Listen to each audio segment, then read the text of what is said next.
Хайырлы иртә. Россия 1 телеканалында Татарстан яңалыклары, студияда Гөлназ Ибрахимова. Безнең бүгенге чыгарылышта.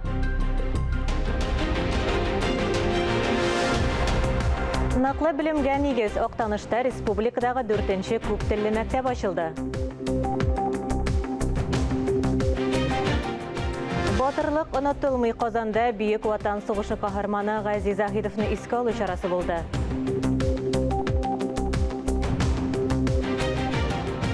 Халык традицияләре дәвам итә. Камытамагы районында узган Алмаз пасы бәйрәменнән репортаж.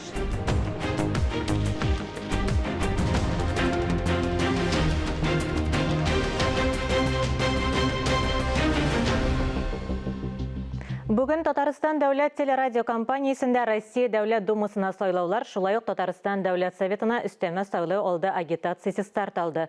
Быел сайлаулар 3 көн 17, 18, 19 сентябрь көннәрендә уздырыла. Депутатлыкка кандидатларның сайлау алды платформаларын алдан белеп тору һәр сайлаучыга да бик мөһим. Безнең каналда иртәгәдән сайлау алды дебатлары башлана. Депутатлыкка баручы кандидатларның фикер сөришен, тормышка карашларын һәм әлбәттә инде вәгъдәләрен белеп торырга теләүчеләр өчен ул тапшырулар кызыклы булыр дип белән. Ни генә дисәк тә, быелның 17-19 сентябрендә үтәчәк сайлауга үз кандидатларын тәкъдим итүче партияларның саны гына да 14-не тәшкил итә. Сайлауга аңлап, кем өчен тавыш бирергә икәнлегенә төшенеп бару өчен дә кирәк ул бәхәсләрне карау. Безне атнаның һәр сишәмбе һәм чәршәмбе көннәрендә яңалыклар чыгарылышыннан соң карый аласыз. Актанышта республикадагы 4-нче күптелле адымнар мәктәбе ачылды. Ул 462 укучыга исәпләнгән. 5-11 сыйныф укучылары гарәп һәм төрек телләрен үзләштерә ала. Мәктәпне ачу тантанасында Республика президенты Рөстәм Миңнеханов, Дәүләт советы рәисе Фәрит Мөхәммәтшин, Татарстанның дәүләт киңәшчесе Минтимер Шәймиев, Рособорнадзор җитәкчесе Антон Музаев катнашты. Алар технология техникумында студентларның яңа проектларны гамәлгә ашыру тәҗрибәсе белән таныштылар. Интернат-гимназияны карадылар. Республика җитәкчеләре традицион август киңәшмәсендә дә катнашты. Рөстәм Миңнеханов мәгариф һәм фән хезмәткәрләренең август киңәшмәсендә ярты ел эчендә 12 000 укытучыга ноутбук бирергә ышандырды. Мәгариф өлкәсендә Актаныш районының уңышлары билгеләп үтелде. Без Актанышка зур өметләр багышлыйбыз. Әлбәттә, монда гимназия бик матур эшләп килә. Бу комплекста, адымнар комплексында республика өчен үрнәк булыр дип ышанып калабыз. Һәммәгезгә дә исәнлек, саулык, Актаныш гөрләп торсын, эшләрегез матур булсын, үзегезне саклагыз. Рәхмәт сезгә. Мондый мәктәп, берсенә әйткәндә, әле бу инде полингвал мәктәпләр турында мин башлап сүзне илдә беренче мәртәбә эшләнде. Казанда менә буга да бу безнең 4-нче мәктәп. Барсы 6 мәктәп каралган әле бу якын елларда. Шуңа күрә бу үзе бер бәхет дип әйтергә. Үзе бер бәхет. Татар мәдәнияте зур югалту кичерә. Татарстанның халык артисты Рәшит Шамкай 82 яшендә вафат булды. Мәрхүм хатынының туган ягы Арча районы Төбән Оры авылында җирләнде. Туганнарының, якыннарының тирән кайгысын уртаклашабыз. Бөек Ватан сугышы каһарманы Гази Захидовның тууына 100 ел. Халкыбыз Берлин Рейхстагы түбәсенә кызыл байрак кадаган улын онытмый. Батырлыгын яшь буынга да җиткереп торалар. Казанда аны искә алу чарасы узды.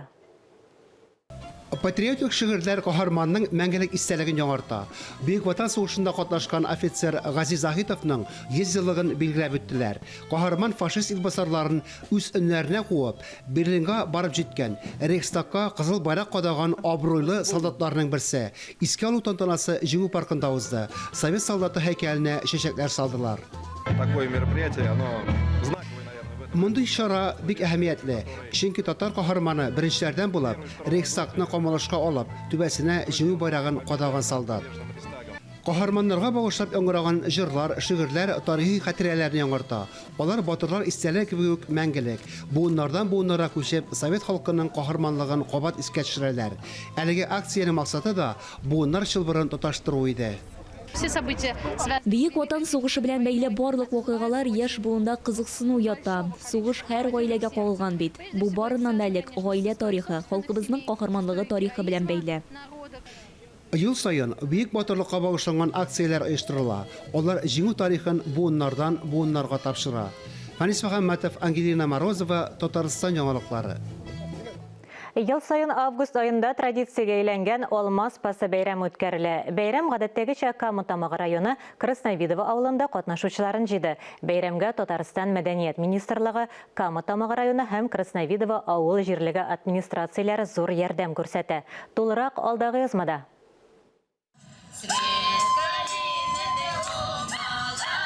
Тарихка күз салсак, риваят буенча авылга Красновидово исемен император Екатерина II биргән. Ул Идел буйлап гизгәндә биредәге урынның гаҗәеп матурлыгын күреп, нинди гүзәллек дип шаккаткан. Авыл элек-электән алмагач бакчалар белән дан тоткан. Максим Горький минем университетларым китабында алмагачлар чәчәк ата. Авыл алсу кар көртләре һәм хуш ис белән күмелгән. Ул бөтен җиргә үтеп керә дип яза.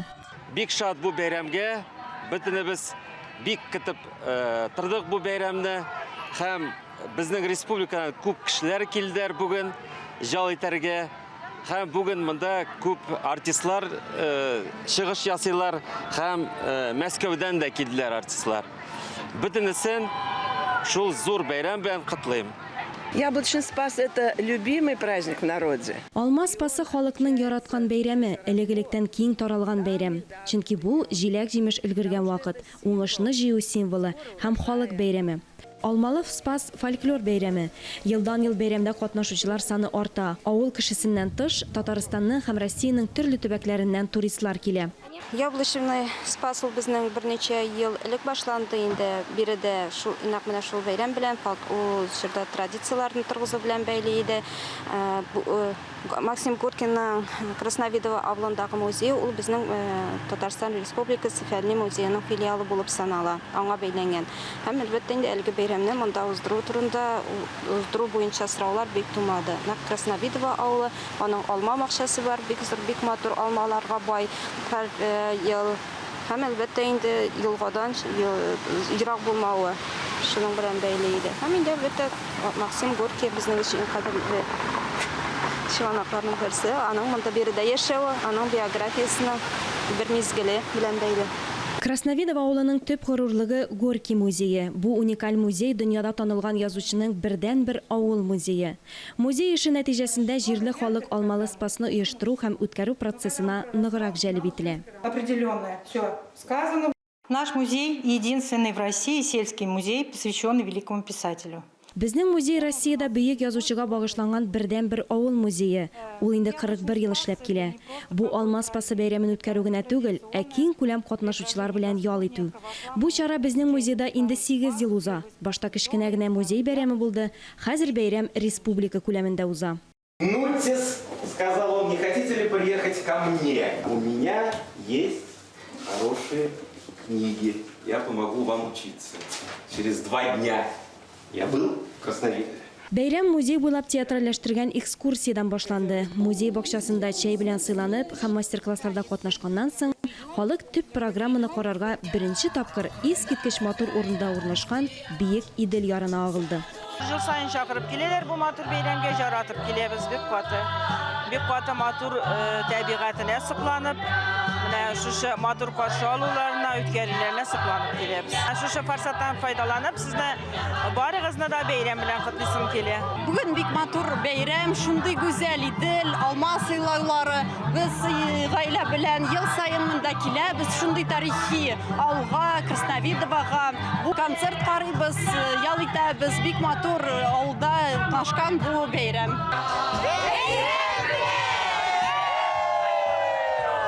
Сәхнәдә Кама-Тамагы районының фольклор коллективлары чыгыш ясады. Казаннан Медвежий угол төркеме, Мәскәүдән Инна Желанная катнашындагы кичке концерт тулысынча бәйрәм атмосферасына чумдырды.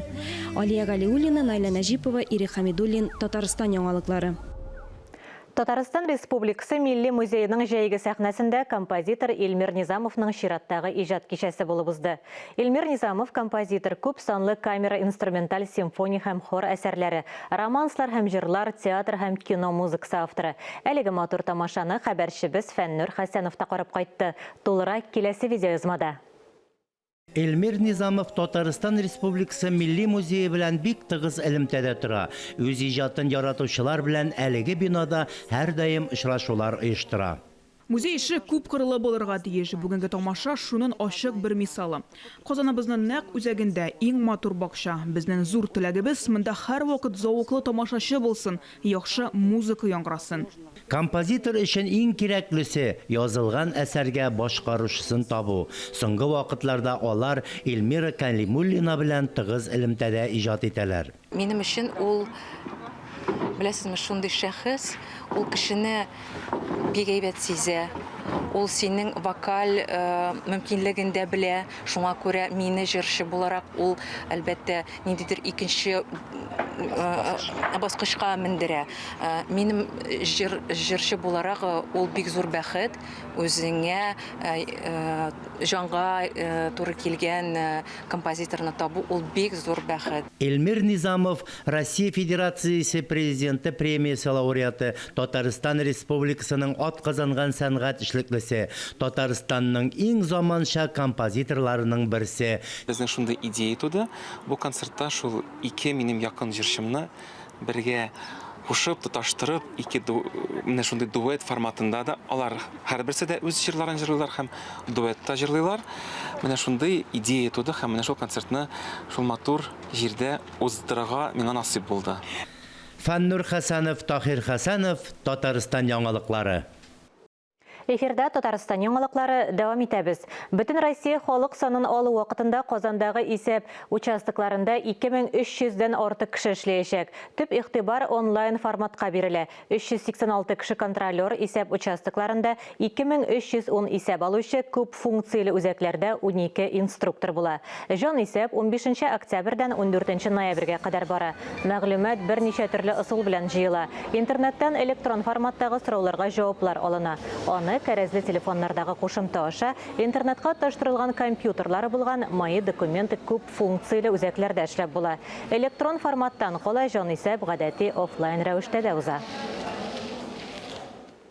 Экология ил күләм проекты буенча быел Татарстанда 1400 гектар мәйданда урманнар яңартылды. 1295 гектарда урман культуралары, 105 гектарда агачлар утыртылды. Ел азагына кадәр 3855 гектар мәйданда урманнар торгызыла. Ел башыннан урман хуҗалыклары 702 килограмм үсенте орлыкларын әзерләгән. Шуның 378 килограммы нарат, 22 килограммы карагай, 25 килограммы юка агачы орлыклары. Орлыкларны Мамадыш, Минзәлә һәм Саба урман хуҗалыклары күпләп әзерләгән. Исегезгә төшерәм, ил күләм проектлар Россия президенты Владимир Путинның май указлары нигезендә 2019 елдан гамәлгә ашырыла. Татарстанда экология ил күләм проектын гамәлгә ашыру өчен агымдагы елда 1 миллиард 700 миллион сум акча бүлеп бирелгән. Хәзер эфирда матбугат күзәтүе, аның белән сезне журналист Миңназым Сәфәров таныштыра. Хәерле көн, мөхтәрәм җәмәгать. Татар матбугатының күзәтүенә дәвам итәбез. Ватаным Татарстан газетасының җомга саны куркыныч язма белән башланып киткән. Әлеге дә баягы коронавирус йөкле хатын-кызларны аямый икән. Табибларның нинди шартларда аналарны һәм карындагы балаларны саклап калу өчен көрәш алып баруларын газета журналисты Кызыл зонага үзе кирип язган. Сәясәт белән кызыксынулар өчен үткән атнада СССР дигән илнең таркалуына китергән ГКЧП гадәттән тыш хәлләр буенча дәүләт комитеты төзелүгә 30 ел тулуны билгеләп үттеләр. Ватаным Татарстан газетасының сәяси күзәтүчесе Рәшит Фатхрахманов каша саясыйм дип күз чыгарган ГКЧПның төбендә нәрсә ятуын ачыкларга тырышкан. Кем әйтмешли, аш күзеңне дөнья бу. Түбән Камада быел 17 мәктәп 5 көнлек укытуга күчәргә җыена икән. Шул ук Ватаным Татарстан газетасы хәбәрчесе бу яңалыкның яхшы һәм начар якларын ачыклаган. Әлеге яңалык бер Түбән Камада гына калмыйча сезнең төбәккә китерлеккә кертелгән очракта алдан аяк киенеп куюның артыгы булмас. Шулай да ул язманы укып чыгарга киңәш итәр идем. Хәзер көтеп алына торган журналларга күчик. Безнең Мираж журналының август санында без белеп бетермәгән тарихи шәхесләргә зур урын бирелгән.